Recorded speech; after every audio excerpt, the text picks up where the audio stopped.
Welcome to the Information Technology Intro course, where you'll learn how to start your career in IT and get a 40 to 60K a year job, no experience or degree required, in as little as 3 months. We've been having quite a bit of success with this, and I've actually interviewed several people on my channel who have since graduated and gone on to find jobs. The introductory course contains 3 parts, the first part being why IT.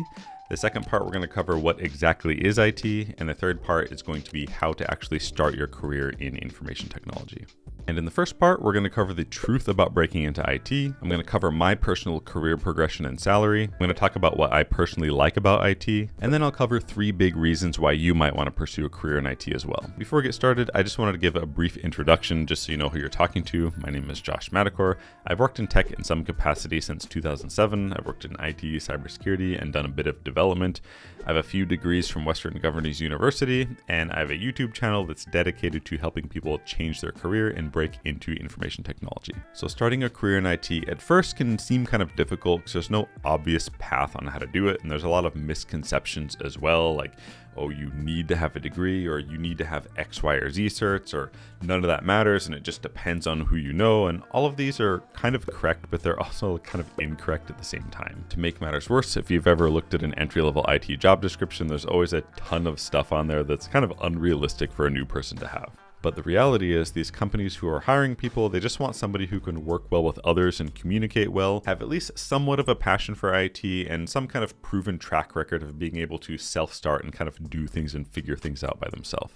All these crazy job descriptions you see, these are just an attempt to find that type of person. And even if you are that type of person, you have to work to convey that to hiring managers so you can even get an interview. And then when you get the interview, you still have to convey it and then kind of convince them to hire you, if that makes sense. And our goal here at CourseCareers, through a set of exercises and labs, is to kind of turn you into that super employable person and teach you how to convey your employability to hiring managers. Getting into my personal career progression and earnings in the past, basically I started out in 2007 working part-time at a help desk. 2 years later, I got hired as kind of a sysadmin role. I worked that job for 8 years actually, and my salary didn't increase that much. I then went to Japan and took a pretty decent pay cut, but I wanted to work in Japan and get a security clearance and all that. From then, I job hopped quite a bit until I ended up making about 120K working at Microsoft as a security analyst. I took on a second job working for a government. I was making about $250,000 a year. You can kind of do that sometimes with knowledge work. If one of your jobs doesn't take up too much time, but you can deliver results, it's possible to do 2 jobs at the same time if you choose to do that. The pandemic hit around this time, so I ended up quitting one of my jobs. My pay went back down.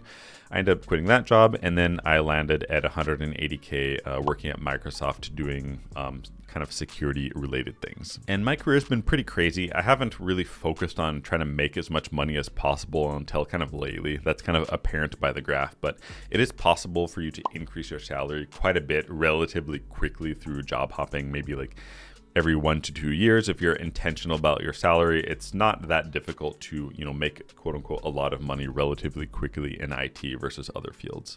And getting into why I personally have enjoyed working in IT. As far as job satisfaction goes, I pretty much like working with technology. I like learning new things, and I like kind of seeing technology evolve over time. It's pretty fun for me. Another thing I've really enjoyed about IT is the flexibility of time and place.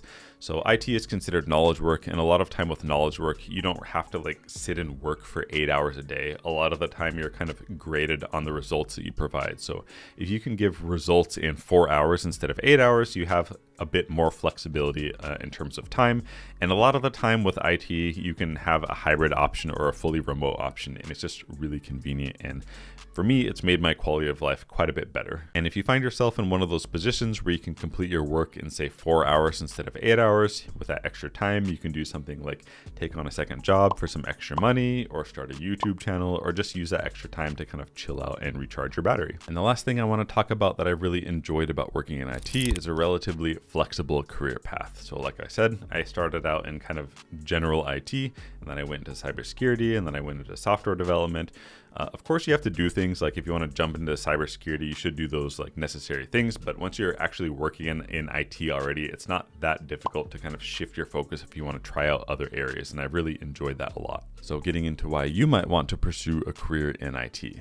Three big things: money, job demand, and career path. So according to Bureau of Labor Statistics, the median annual salary for the IT worker, at least in May of 2021, was around $97,000, which is more than twice as much as all other careers, which is quite substantial in my opinion. So even for me back in 2009, when I got my first 50K a year IT job, that 50K, like my individual 50K, was equal to the median household income at that time. And that was my first real job as a single person, which I think is pretty cool. And then fast forward to my latest corporate income of 180K. This is about 2.35 times more than the median household income. And I'm not saying this to flex or something. I'm just saying that IT salary is relatively high compared to the other professions. And then kind of later in my career, I found that I could complete my job in like 3 or 4 hours for the day. So I kind of took that extra time and energy and dumped it into YouTube and kind of other things on the side. And I was able to make around 270K a year based on the fact that I didn't have to spend a full 8 hours working my job every day. And salary progression is another thing that I've really enjoyed about working in IT. It's not that difficult to raise your salary over a short period of time.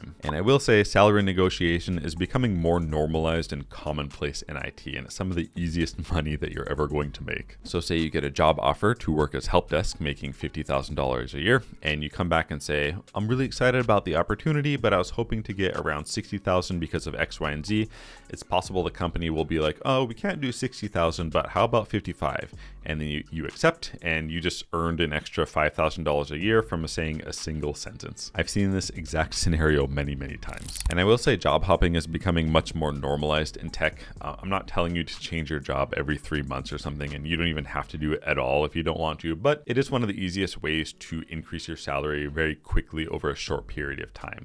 And staying at a job for a year and then changing jobs with the intent of raising your salary is not uncommon at all, and it happens quite a bit. And I've done this as well. And the second thing, job demand, aka job security. According to BLS again, IT is projected to grow another 13% from 2020 to 2030, which is faster than the average growth rate of all other occupations. So if you end up going to look on Indeed or LinkedIn or something at IT jobs, you'll notice there's a relatively decent amount. Like at the time of making these slides, searching IT support yields 375,000 jobs. And if we filter by entry level, there's still 187,000 jobs. So a lot of jobs available. But in short, there's likely not going to be a shortage of entry level support jobs in IT.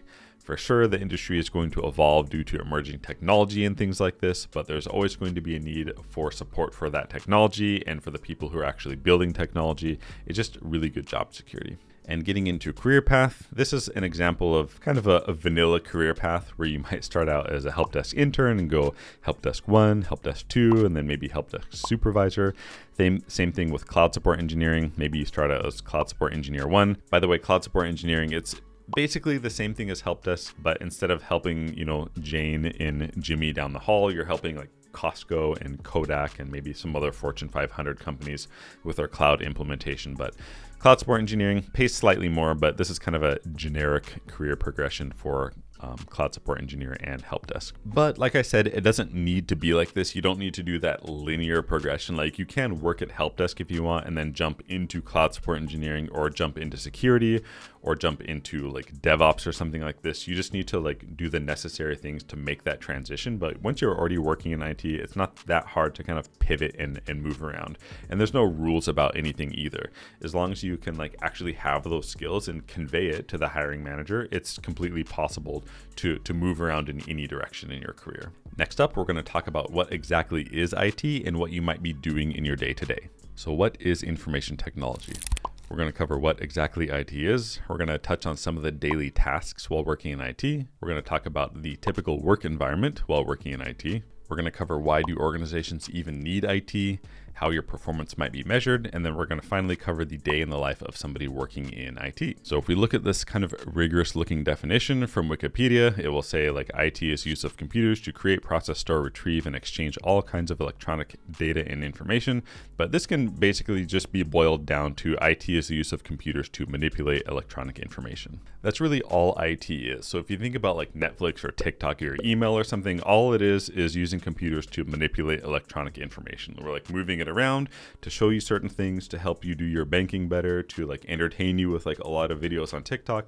Literally all IT is just using computers to manipulate information. And the whole reason IT even exists in the first place, at least from a business context, is for speed and efficiency. It basically helps businesses do more much faster with much less human resources. And if you really think about it, IT professionals are just business enablers. So for example, if you're working in IT support or help desk or something like this, you might be supporting the sales team's laptops, because without their laptops, maybe they can't make money for the business well. So you're making sure that the business can keep making money.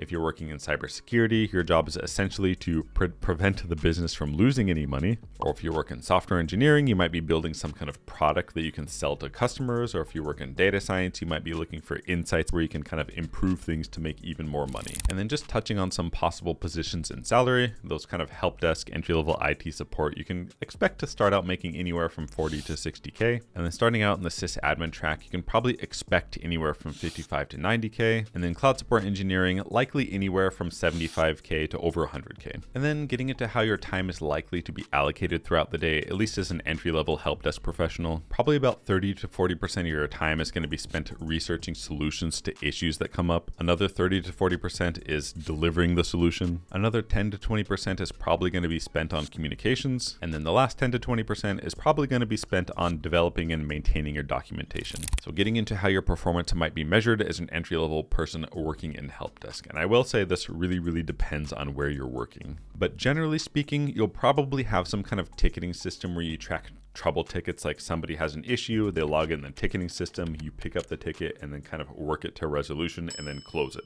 So a lot of the time your performance will be measured on how many tickets you can close throughout the day or throughout the week or whatever. And depending on where you work, it might be different. Like shop A, it might be normal to close 10 tickets in a day. For shop B, it might be normal to close 10 tickets in a week. It just depends. So you're likely to be kind of quote unquote graded on a curve. And if you fall like in that normal range, then your performance might be considered satisfactory.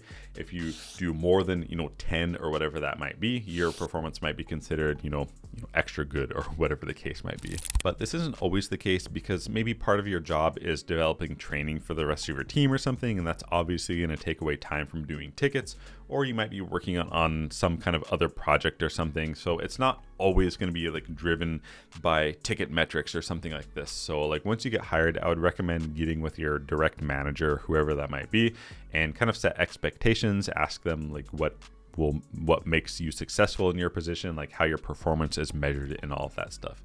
It's really good to kind of get a good idea of that going forward so you can know what to expect. And if you're interested in going above and beyond and trying to get promoted in your current position, these are some of the things that you can do, or at least think about. If you're being a super rock star in your team, instead of just ignoring everybody else and doing your own thing, it might be a good idea to kind of help elevate the rest of your team up to your level. That might be doing little team trainings, developing some kind of material or walkthrough for them, training individual people one-on-one on really difficult topics that they have trouble with, just things like this. Or if you notice a lot of users having the same issue like many times, but it's actually not that difficult to fix and they can fix it themselves, you could develop some kind of training for your actual users to use, kind of cutting down on your labor costs. And it's always good to be humble, empathetic.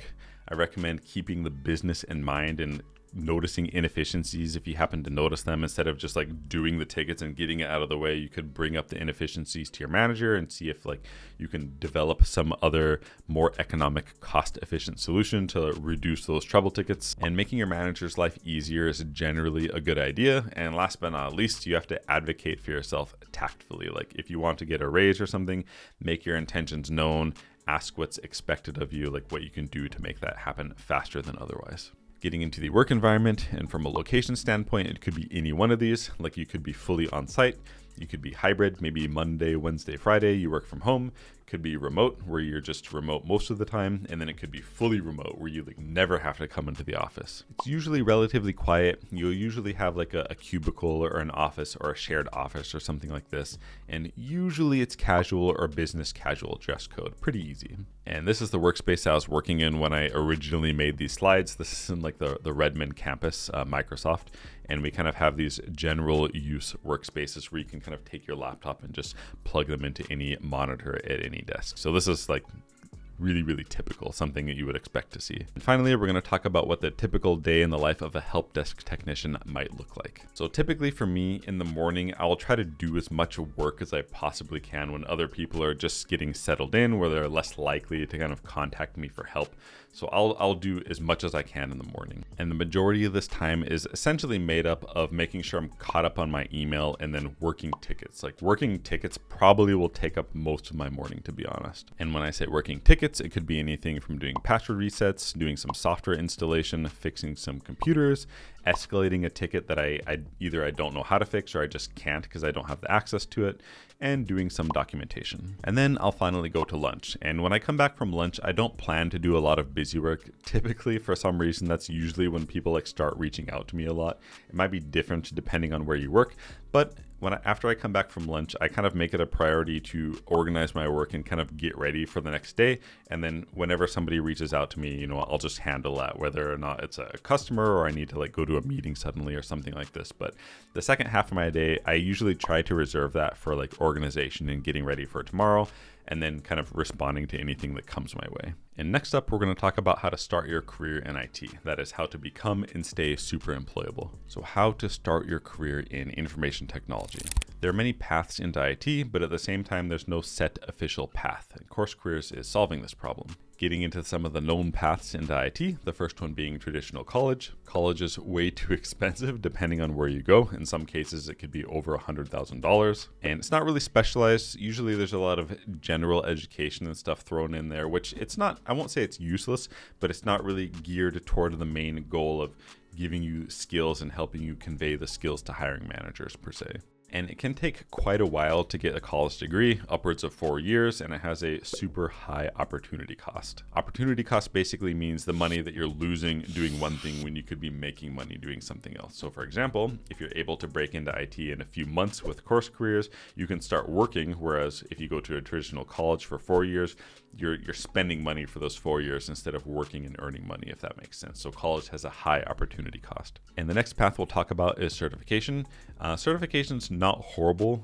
It is somewhat structured, but it does lack context. That is, you're kind of forced to learn a lot of stuff that you don't have a good intuition of like how it's used in real life. Not to mention you learn a lot of stuff that's potentially like unneeded information just in order to pass the exam, if that makes sense. And the last path we'll kind of talk about is self-study. Self-study can be really economical, but it does lack direction and kind of lacks a support network. And you don't really have any backing or anything to show to employers, or at least no credentials anyways. And it can be somewhat difficult or confusing if you don't really have direction, like you don't really know exactly what to study or what you need to do in order to break into the field. And then we have the CourseCareers IT program. So CourseCareers only costs $4.99.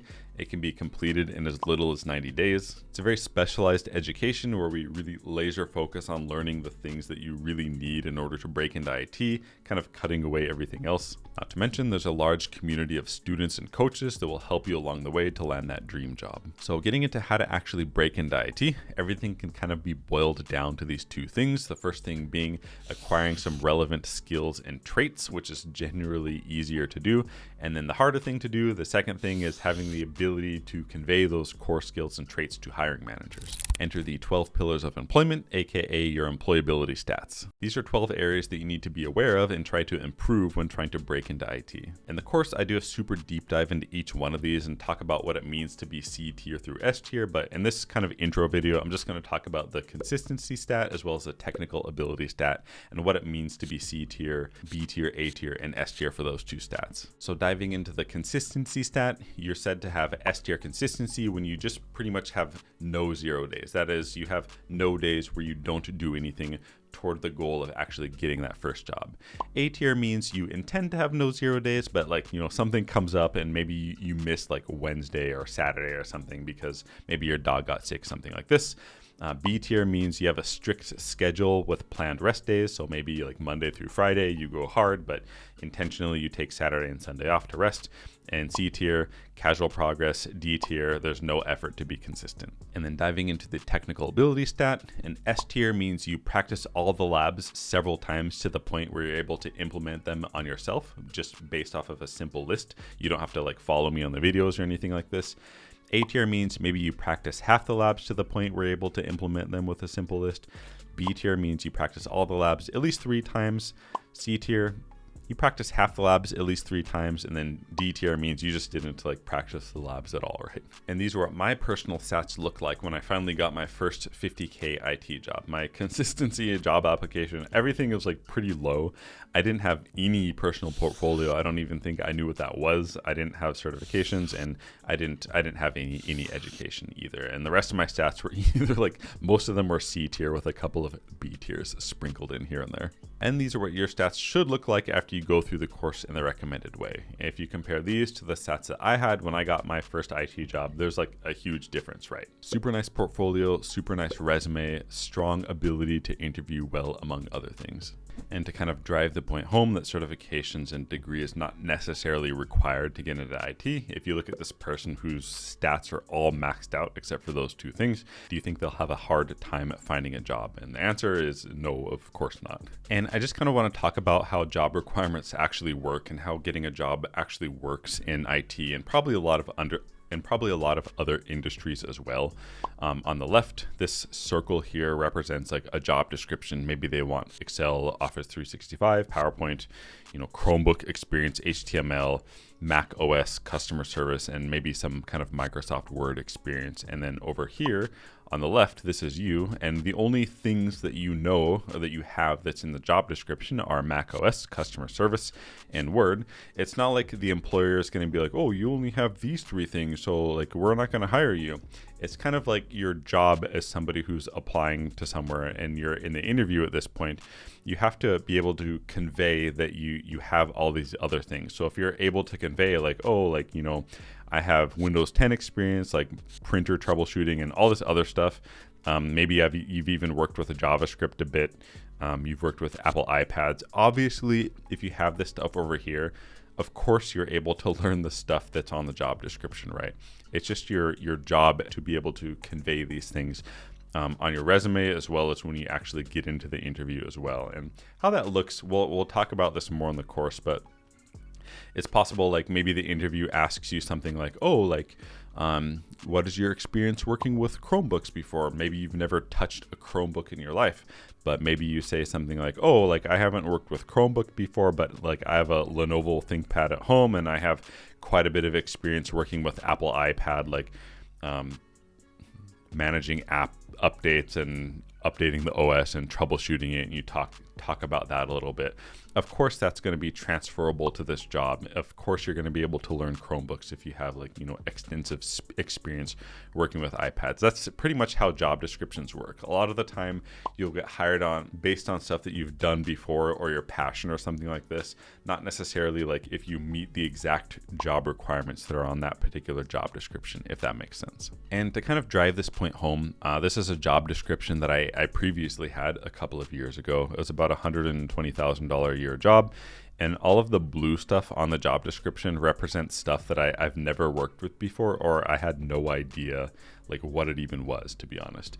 And obviously I have other stuff that I've done like on my resume and my personal experience that's kind of transferable to this job, but I got hired for this job and I only meet like 3 of the requirements on the sheet. But luckily for me, I was able to convey like both on my resume and in the interview that I've done a bunch of other stuff that's kind of similar or at least transferable to this job. So again, like look at this, all the blue stuff on this sheet, like I didn't know what it was, but I still got hired for this job. And this has happened to me many, many times and happened to other people too, but they just don't talk about it, I guess.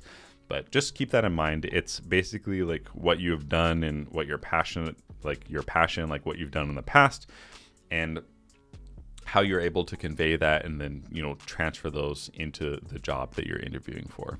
This is a job I just randomly searched up on Indeed. I think it was the first one on the list. I just typed help desk and the location remote, and this came out. You can kind of read through the description of the job and the requirements. The stuff that you learn in CourseCareers definitely is enough to be able to reasonably apply to this job. Here's another one, probably the second one on the list. Same thing, you can kind of read through it a bit. I know it's like probably kind of tiny, but again, the stuff we teach in the CourseCareers course definitely applies to this, and you'd be able to interview pretty well for this job, I would say, based on the job description. Same thing with this one. This looks like a cloud support engineering role. It just has kind of a weird title.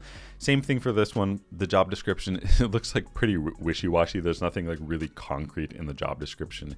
And not to mention, we use Azure like all throughout the courses delivered in Microsoft Azure, which is Microsoft's cloud platform. And definitely you'd be able to like interview for this job, at least at a pretty decent level, I would say. And the salary for this one looks like it's like relatively high as well. Getting into why you might want to choose CourseCareers. CourseCareers in the curriculum is field tested successfully already. We've had a lot of people go through the courses, get jobs. I've interviewed them on my channel, so you can check those out if you want. We're very accessible. We have a private Discord with a lot of students in it. I hang out in the Discord as well. We have a lot of coaches in there as well. The labs and the material in the course is regularly maintained, and it's economically superior in terms of opportunity cost. That is, you can get through the course relatively quickly and expect to find a job way faster than if you went to like traditional college, for example. Here's a few testimonials if you want to take a look at these. These are actual like live testimonials on the internet. And after completing the CourseCareers IT program, your ability to find a job is going to be limited by your own personal preferences. The more open you are to where you work and what you'll be doing is going to increase the speed in which you land that first IT job. And here's a quick overview of the course modules and outline. And keep in mind, like each one of these corresponds to one or more pillars. That is like the 12 pillars of employment. Each kind of course module helps to address those pillars and kind of raise them up, if that makes sense. Module 1 is just going to cover the mindset you have going into the course and the course overview. Module 2 is going to be an introduction to IT. Module 3, we're going to talk about the day-to-day in IT and like more in depth that we did in this video. Module 4 is going to be projects and labs. This is quite a large section. This is where we do all of our like technical practice in our labs in Microsoft Azure and the cloud. Module 5 is going to be our job hunt preparation. And then module 6 is finally our job hunt execution module, where we actually go out and start applying for jobs.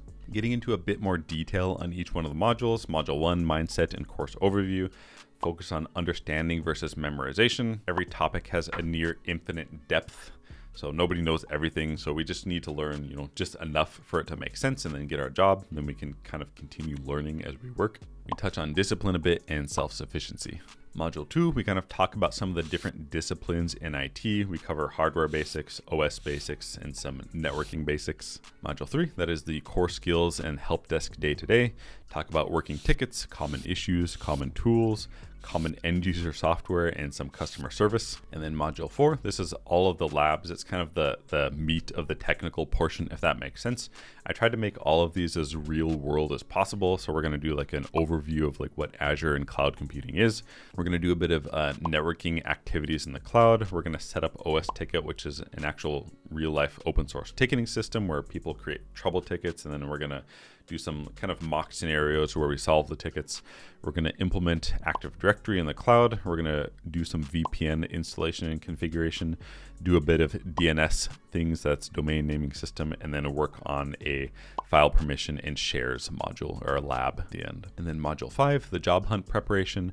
We're going to talk about social network development. We're going to cover interview practice. We have a whole bunch of practice interview questions, and we talk about how to use them to prepare for your interview. We're going to construct a whole new resume for you based on a template, so you can kind of use your current resume if you have one and kind of retrofit it to our template.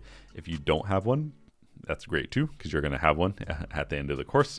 And then finally, we're going to go through portfolio construction, where we actually make a portfolio for you to put on your resume to kind of help with that job hunt process. And then finally, the job hunt execution model, we kind of provide you with an application tracking template to kind of keep track of the places where you applied. We provide some guidance for job hunt execution and talk a bit about the probability and statistics behind job hunting to kind of help with the mental aspect of it. You'll have 100% support along the way. It's not like you just purchase it and you're left alone at that point. We have a whole like community. We have a whole Discord community with coaches and like a staff for support. So you're definitely going to be supported. And if you have any questions about the program, you can contact me or someone else at CourseCareers, and we'll do our best to help you and get your questions answered. As a student, you do get access to the private Discord group. There's a few thousand students in there already. Basically, it's a place where students can chat with each other, ask questions. They can share screen if they want, video call, kind of chat about things or support each other. And you can post any questions in there that you want. And we have coaches, me, and other students as well that will help you out and answer any questions that you might have.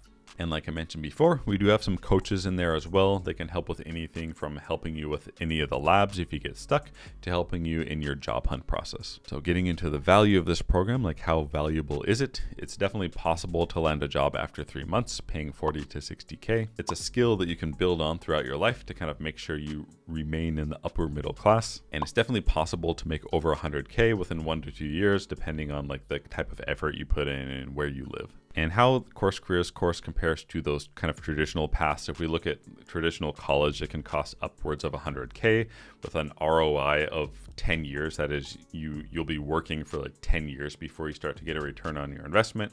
And even if you go to WGU and you get your bachelor's degree for 7 to 14K, it's still like a pretty decent opportunity cost. Whereas the CourseCareers ROI is about a week, right? If you go through CourseCareers, you graduate, you get a job, essentially you can end up paying for the whole education at CourseCareers in about a week, which is quite outstanding. And the cost of the actual program, you can do a single payment of $499 or you can do 4 payments of $150. There's a flat cost, unlimited lifetime access, and money back guarantee. Getting into the money back guarantee, we're really confident with the course and what it delivers, but if you change your mind within 14 days, all you have to do is contact CourseCareers and we'll definitely refund you, no questions asked. And here's a few more testimonials. Getting into some of the frequently asked questions in the course, like how difficult is it? Simply put, the course is pretty easy. The most difficult thing will be making sure you're consistent and making sure you're like executing and doing the things you're supposed to be doing.